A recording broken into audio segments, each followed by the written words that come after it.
하여 엎드러진 자가 많아 성문 입구까지 이르렀더라. 아비멜렉은 아루마에 거주하고 스불은 가알과 그의 형제들을 쫓아내어 세겜에 거주하지 못하게 하더니 이튿날 백성이 밭으로 나오매 사람들이 그것을 아비멜렉에게 알리니라. 아비멜렉이 자기 백성을 세 무리로 나누어 밭에 매복시켰더니 백성이 성에서 나오는 것을 보고 일어나 그들을 치되 아비멜렉과 그 떼는 돌격하여 성문 입구에 서고 두 무리는 밭에 있는 자들에게 돌격하여 그들을 죽이니 아비멜렉이 그날 종일토록 그 성을 쳐서 마침내는 점령하고 거기 있는 백성을 죽이며 그 성을 헐고 소금을 뿌리니라. 아멘. 네, 우리 함께 기도합니다. 하나님의 통치가 이루어지는 하나님의 땅, 하나님의 성령이 거하시는 사랑하는 성도들의 심령, 오로지 오늘도 우리를 다스리는 것은 아버지의 말씀이기를 바라며 어렵고 혼란스러운 세상을 살아가지만 힘다하여 할렐루야 할렐루야 찬송하기를 원하는 주의 백성들, 이 아침에 부르셨사오니 아버지 말씀하여 주시고 살아갈 길을 보여주시고 살아갈 힘을 허락하여 주시옵소서.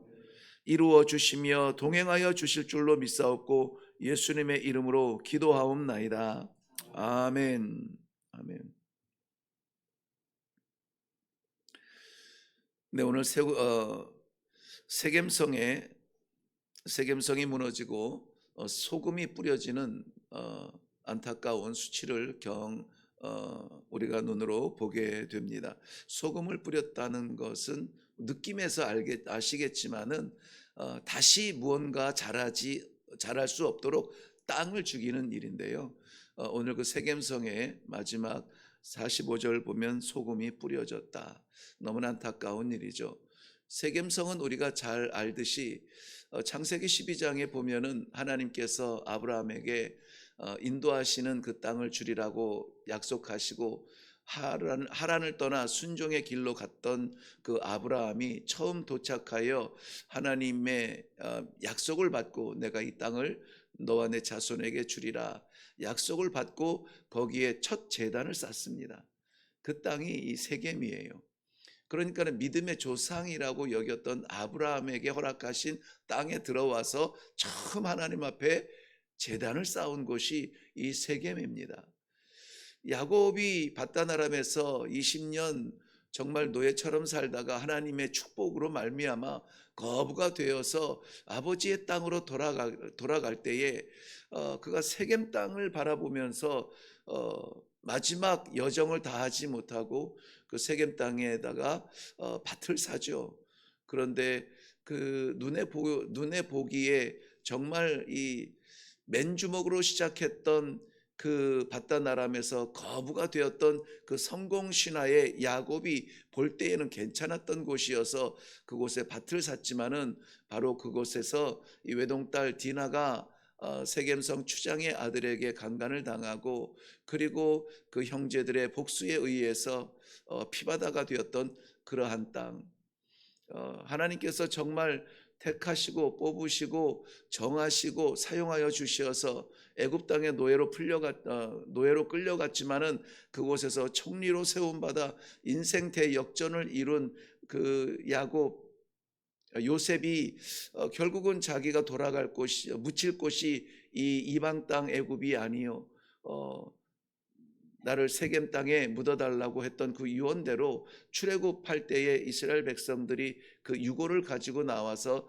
장사드렸던 이 세겜 땅입니다. 그러니 이스라엘 사람들에게는 역사적으로 굉장히 의미가 있는 그러한 땅이죠. 뿐만이 아니라 지금 사사기서의 혼란이 오기 전에 여호수아가 이 세겜 땅에 섰을 때에 이 세겜 땅이 예루살렘에서 보면은 뭐 60km 전후로 그 북쪽으로 쭉 올라가면은 그 에발산, 그 축복과 저주를 선포했던 그 에발산 사이에 있는 그러한 땅인데요. 거기에서 이 여호수아가 하나님께서 모세에게 주셨던 복과 저주의 그 율법을, 법령을 다시 한번 외쳤던 곳이 바로 이 세겜성이고, 지금은 또 이 기드온을 일으키셔서 이스라엘 백성들을 구원하신 그 므낫세 지파의 땅과 그 에브라임 지파의 땅, 그 접경 지역에, 물론 뭐 므낫세 땅에 속해 있지만은 그 접경 지역에 있는 그 북이스라엘의 어쨌든지 간에 중심에 있고, 그리고 그 수도의 역할을 감당했던 그 괜찮은 그 역사의 등장이 아름다운 그러한 땅이에요. 그런데 오늘 이렇게 소금이 뿌려지고 피를 흘리며 밭에 쓰러진 자들 1,000명이 넘는다고 했는데요. 성 안에서 죽은 자들도 있을 것이고, 이 고통스러운 역사의 마지막으로 전락한 그 부분은 너무나 안타깝습니다. 제가 기도하면서 이 말씀을 묵상할 때에 이것은 세겜성의 어떤 한 역사, 우리나라가 뭐 신라나 백제나 뭐 이런 역사적인 그 유적을 돌아보는 정도의 메시지가 아니라, 정말 하나님께서 택하시고 정하시고 기회를 주시고 이 땅의 80억 가운데에 많은 사람, 다양한 종류의 직장들, 다양한 종류의 환경들에 살지만은 하나님께서 어쨌든지 성도로 세운 바 되었는데, 하나님께서 이 성도 되기 위하여서 예수 그리스도의 십자가를 바라보게 하셨고, 그 보혈을 힘입게 하셨고, 그리고 그것을 사모하는 마음을 주신 성도로 오늘 살게 하시는데, 사랑하는 이 기도의 동역자들, 하나님의 말씀에 의지하고 기도의 힘을 얻고 하루를 살아보겠다고 세상과 타협하지 아니하고 오로지 하나님 바라보며 살아가는 성도들이 마지막 순간 아버지 뵙는 그 순간까지 이 순수한 신앙의 길을 잃어버리지 않아야 되겠다는 그러한 염려의 마음과 두려운 마음과, 그리고 오늘 이 말씀은 그래서 주신 것이다. 왜 그래서일까요? 위험하니까, 어려우니까, 혼란스러우니까. 도대체 무슨 길이 사는 길이고 누가 서야 이 성이 평안할까 고민하지 아니하고, 오로지 하나님께서 주신 그 약속의 땅에서 제사가 회복이 되어지고 하나님의 이름이 선포되어지는 그러한 삶이 되어야 우리는 하나님 앞에 살겠다 하는 그러한 마음이 간절했습니다. 간단한 말씀이지만은 오늘 주신 이 말씀을 통하여서 오늘 하나님의 도성으로서 우리가 이 시대를 성도의 사명을 다하려면은 어떻게 살아야 되겠는가, 무슨 생각을 하고 어떤 결정을 해야 되겠는가 하는 것들을 잠시 살펴보고 기도하려고 합니다.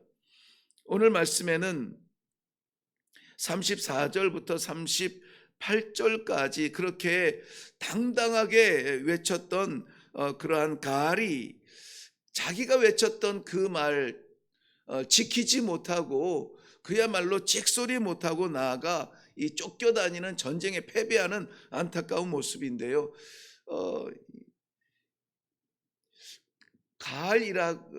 우리가 조금 올라가 볼까요? 28절에 보시면 이 가알은 에벳의 아들 가알이라고 등장하죠. 에벳의 아들 가알이라고 나오는데, 에벳이라는 말은 종이나 노예라는 의미예요. 그러니까는 어디서 흘러 들어온 사람이라는 거거든요. 그 원래 그 땅과 이스라엘 백성이 아니라 종으로 끌려왔던 그러한 사람의 아들, 그러니까 후손이라는 얘기가 될 수 있겠죠. 아무튼 그 노예의 후손으로서는 굉장히 사람들에게 영향력을 끼칠 수 있을 정도의 그러한 자리를 가진 것 같아요. 그러한 가알이 에비멜렉도 마찬가지입니다. 우리 잘 알듯이 그 형제 70명을 한 바위에서 죽였다, 성경은 그렇게 기록하고 있죠. 그렇게 한 바위에서 죽이고 이 세겜, 즉 외갓집에 가서 내가 좀 이제 다 죽었는데 내가 다스려도 되지 아니하겠는가 하는 그러한 이야기로 그 성의 성주가 되기를 원했지만, 성경은 왕이라고 했지만 아직 이스라엘에는 왕이 나오지 않은 때이기 때문에 왕 같은 존재, 뭐 이런 의미일 거예요. 통치자라는 의미겠죠. 그 통치자가 되어서 너희들이 어려울 때 내가 도와주고 너희들이 힘들 때 내가 안내해 줄게, 뭐 이러한 정도의 영향력을 끼치기를 원했지만, 가알이라고 하는 사람이 아마 그 당시에 조금 힘을 얻었던 것 같아요. 에비멜렉이 누구길래 우리가 그의 말을 들으며 누구길래 우리가 그를 따르겠느냐, 저가 움찔이라도 하면 내가 그를 짓밟을 수 있는 힘이 내게 있는데 아비멜렉을 따를 것이냐 나를 따를 것이냐, 내가 지도 통치하는 게 낫지 않겠느냐. 에비멜렉에게 이 어려움의 장애가 되고 세겜에는 혼란을 주었던 그러한 사람이 이 가알이에요. 그런데 이 가알이 잔치를 벌리고 그리고 이제 사람들의 마음을 모으려고 하는데 무슨 이유에서인지는 모르겠지만 저가 성 밖으로 나오는데요. 이 성 밖이라고 하는 것은 말씀드린 것처럼 이 에발산과 그리심산의 사이인데 이게 굉장히 먼 거리도 아니고 뭐 험악한 곳도 아니에요. 그런데 그 사이에서 보면 눈에 뻔히 보이는 이 달빛에만 봐도 보일 수 있는 그러한 지형인데요. 거기에서 이 에비멜렉이 군사들을 끌고 들어오는 것을 보게 됩니다. 쫓아 들어가서 이 세겜의 지도자였던 소발에게 말하여 이 군사들이 쳐들어 내려오고 있다라는 것을 말하게 됩니다. 그랬더니 오히려 그러면은 네가 지켜야지. 그러면 네가 약속을 지켜야지. 네가 막을 수 있고 네가 지킬 수 있다며. 네가 에비멜렉이 누구길래 우리가 그를 섬기겠냐고 조롱하였던 그 입은 어디에 있느냐. 여러분, 세상에서 사람은 제가 오래전에 저희 누이를 통해서 그 얘기를 들었는데요. 사람은 믿을 존재 아니더라. 이게 이 좌절의 경험을 끔찍한 경험을 하고 나서 좌절의 말로 하기보다는 그러나 그의 신앙, 그 좌절을 통해서 사람을 신뢰했던 그러한 순간들이 회개되어지고 그리고 나서 신앙의 성숙한 단계, 그러니까 그 전환점에서 이 이야기를 아마 마음에 담았던 것 같아요. 사람은 믿을 존재가 아니라 사랑할 존재라는 말을 해주더라고요. 그래서 그 말을 제가 굉장히 인상 깊게 들었습니다. 믿을 존재가 아니라는 것은 오늘 이 두 관계를 보면서 우리가 좀 이해할 수가 있어요. 다 해줄 것 같고 다 할 수 있을 것 같이 말하지만 우리는 그렇게 강하지 않습니다. 우리는 그렇게 만능이 아니에요. 그런데 우리는 내가 주인공이 되고 내가 왕 되고 내가 내 인생의 주인이 되는 이유는 뭡니까? 내가 할 수 있을 것 같거든요. 그런데 천만의 말씀이에요. 눈에도 보이지 아니하는 그러한 바이러스, 그 바이러스가 몸에 들어오면은요, 아무리 뭐 구척장신이라 할지라도 그 쓰러져 그냥 땀을 뻘뻘 흘리면서, 뭐 구척장신도 제가 예를 들었습니다만은 그 아프리카 사람들의 그 근육질 몸매, 완전히 그 체력으로 그 땅을 일구어 나가는 사람들, 그러한 사람들 말라리아 때문에 아직도 사망률 원인 제 첫 번째가 말라리아예요. 말라리아가 뭐 대단한 폭풍 같은 그런 위세가 있느냐? 아니에요. 앵앵대는 소리조차 듣기 싫어하는 그런 모기 한 마리가 피를 빨아먹게 되면은 그 유충을 우리 몸에 남겨놓게 되거든요. 그 유충이 우리 몸에 거주하고 있는 거예요. 그러니까 살고 있는 거예요. 약을 먹는다고 없어지는 것도 아니고 주사를 맞는다고 없어지는 것도 아니고 그냥 존재하고 있어요. 근데 언제 말라리아가 걸리느냐? 내 몸에 있던 이 말라리아 균이 힘을 얻을 때가 있는데 그때가 언제냐면은 내가 피곤하고 지치고 기운이 빠지고 내가 약해지면은, 내 저항력이 떨어지면은 이놈이 쓱 하고 일어납니다. 그게 말라리아예요. 그런데 그 눈에도 보이지 않는 그것 때문에 그 거구들이 팍팍 쓰러지는데 어떻게 내 자신을, 내 스스로를 자신하며 내 말을 믿으라고 말할 수가 있겠습니까? 저는 그래서 이 말씀을 묵상하고 말씀을 나누는 목사의 직분이 너무 감사해요. 너무 감사합니다. 제 생각에도, 제 머리에도 많은 생각이 있지만은, 그런데 이 생각이 하나님 말씀에 옳은 것인가를 먼저 묵상하게 하시고, 하나님 앞에 나를 내려놓고 내가 할 수 있다라고 하는 내 자존감마저 내려놓고 하나님의 백성으로서 하나님의 종으로서의 그 자존감이 오히려 나를 대변한다면은 나는 내 인생을 사는 것이 아니요 하나님께서 이 시대를 세우신 이 시대에 세우신 성도의 장벽으로 설 수 있다는 것이 얼마나 감격스러운지 몰라요. 우리는 체력으로 살지 않습니다. 하나님께서 주시는 말씀의 영역으로 사는 사람들이에요. 사회의 흐름에 따라서 흔들릴 사람들이 아닙니다. 그러므로 우리는 하나님 아버지를 바라보는 겁니다. 한숨 나고 좌절되고 뭔가 풀리지 않을 때 어떻게 우리 입에서 할렐루야 할 수 있습니까? 내 말의 힘이 아니라 하나님의 약속의 힘이죠. 약속의 말씀 붙들고 내가 이 땅을 너와 내 자손에게 주리라. 우리 하나님 아버지의 약속을 붙들고 오늘도 하나님을 붙잡고 살아가는 것입니다. 잠언 16장 18절 말씀 우리 잘 아는 대로 교만은 패망의 선봉이요 거만한 마음은 넘어짐의 앞잡이니라 라고 했습니다.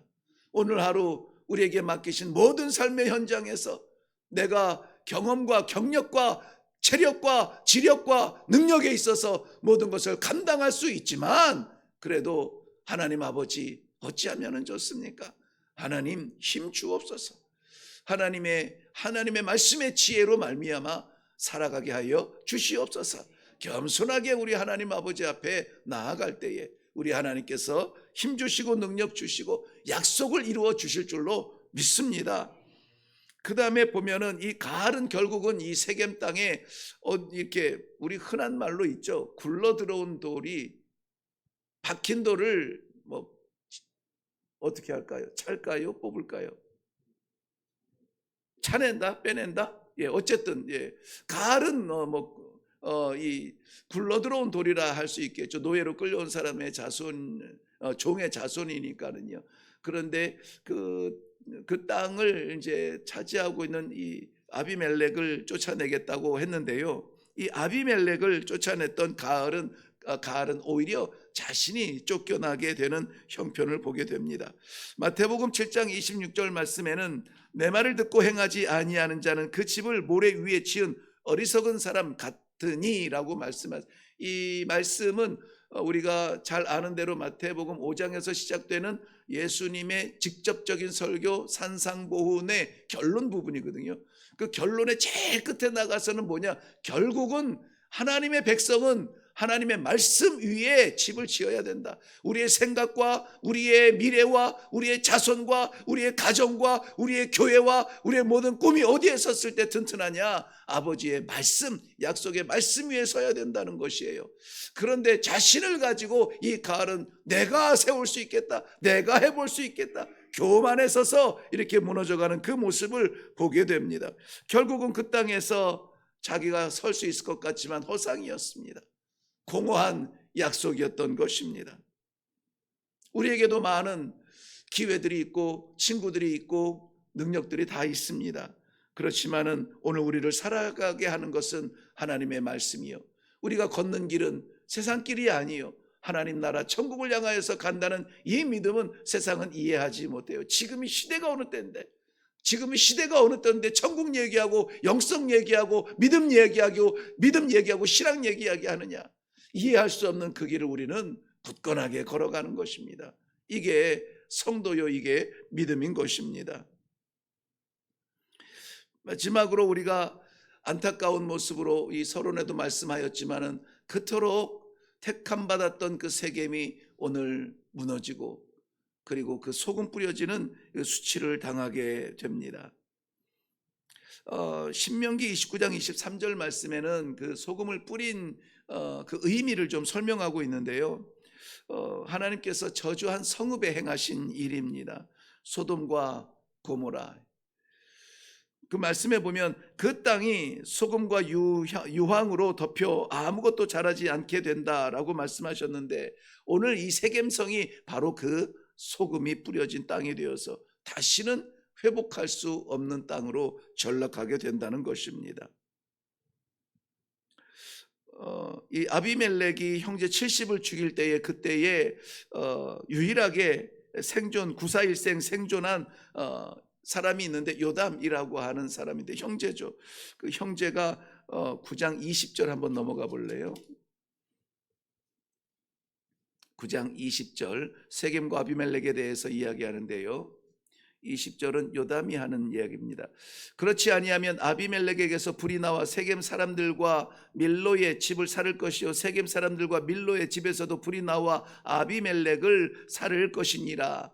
이 아비멜렉도 그랬고 세겜도 그렇고 기회를 엿보며 기회를 샀던 하나님의 질서를 따르지 아니하는 그러한 사람과 땅이었습니다. 거기에 대해서 불이 아비멜렉에서 나와 세겜을 살을 것이요 세겜 사람에게서 나와 아비멜렉을 살을 것이라 라고 말씀하고 있는 것을 보게 됩니다. 이 말은 그대로 성취가 되어지죠. 우리 사람의 모든 지략과 불의한 행동, 이러한 것들은 무엇을 이루려 한다 할지라도 무너질 수밖에 없어요. 결국은 세상 무너질 때 다 끝나는 것들인데 그것을 가지고 우리가 영원한 것처럼 죽지 못해 죽고 살고 아무튼 그것에 매달릴 것이 아니라는 것이에요.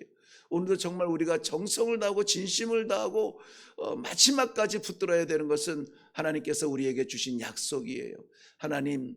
하나님께서 맡기신 이 성도의 이름을 지키기를 원합니다. 이 가정이 그렇게 제단이 되게 하시고 우리의 교회가, 섬기는 교회가 하나님의 말씀의 통치를 받는 그러한 교회가 되게 하여 주시옵소서. 사람의 통치가 이루어지는 곳은 교회라고 할 수 없고 가정이라고 할 수 없어요. 하나님의 성도라고 말할 수 없습니다. 왜냐하면 하나님의 성령이 내주한다는 것은 이 심장과 심령의 주인이 되신다는 말이에요. 교회도 아무쪼록 하나님의 다스리심이 있고 하나님의 말씀의 통치가 있을 때에 건강한 교회가 됩니다. 나라는 여지 없죠. 아비멜렉 세워지고 가을 세워진다고 해가지고 그 세겜이 사는 것이 아니에요. 하나님의 약속이 세워져야 되는 것입니다. 결론의 말씀입니다. 우리가 살기 위하여서 뱉었던 말들은 우리에게로 돌아옵니다.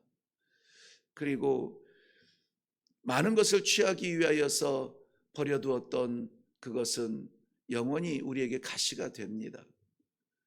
순간의 이익을 위하여서 영원하신 아버지의 약속이 가벼워지지 않기를 바랍니다.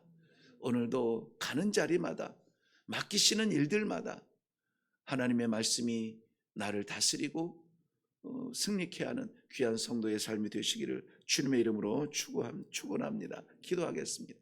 아버지 감사합니다. 오늘도 하나님께서 사랑하는 백성들을 불러서 말씀 앞에 이렇게 마음 조아리게 합니다.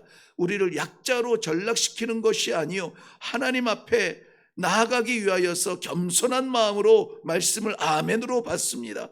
우리 하나님 아버지 구하시는 제사는 상한 심령이라 하여 내가 살아왔던 것 내려놓고 내가 얻었던 것 내려놓고 내가 자랑했던 것 내려놓고 오로지 생명 되신 아버지의 말씀 붙들고 나아가기 원하는 하나님의 귀한 백성들, 오늘도 가는 자리마다 맡기시는 일들마다 만나는 사람마다 하나님이여 주의 맡기신 사명 잘 감당하는 아름다운 도성이 되게 하여 주시옵소서. 감사드리오며 예수님의 이름으로 기도하옵나이다. 아멘. 오늘 말씀의 제목은 멸망한 세겜성이라 했습니다. 그 귀한 축복의 약속을 받고도 소금이 뿌려지는 안타까움을 보면서 저절로 되는 것은 아니에요. 그 안에 일어나는 불의한 약삭바른 그 시대적인 줄기를 잡으려다가 이렇게 혼란에 빠지고 결국은 이렇게 책망을 받습니다. 그저 심지가 굳게 내려지고 반석 위에 든든하게 서서 이러나 저러나 이 세상이 오나 저 세상이 가나 우리는 하나님 아버지 바라보며 그 말씀에 의지하고 주의 능력 사모하면서 살아가겠습니다. 내가 힘썼던 것 있으면 아버지 용서하여 주시고 내가 살았던 것 있으면 아버지 용서하여 주시고 오늘 아버지 능력으로 살게 하여 주시옵소서. 우리의 가정과 우리의 교회와 이 나라와 이 민족 가운데 아버지의 통치가 일어나는 귀한 은혜가 있게 하여 주시옵소서. 우리 함께 기도하시고 또 수혜를 입은 이웃들을 위하여서 위로의 마음으로 우리 하나님 아버지 함께하여 주시고 도와주시고 긍휼히 여겨 주시옵소서. 속한 회복을 위해서 기도해 주시고 나라와 민족이 다시 한번 하나가 되어서 힘을 합하여서 이 나라를 세우는 일에 다시 한번 쓰임받게 하여 주시옵소서. 기도하시고 그리고 각자의 기도의 제목으로 내려가시기 바랍니다. 함께 기도하겠습니다.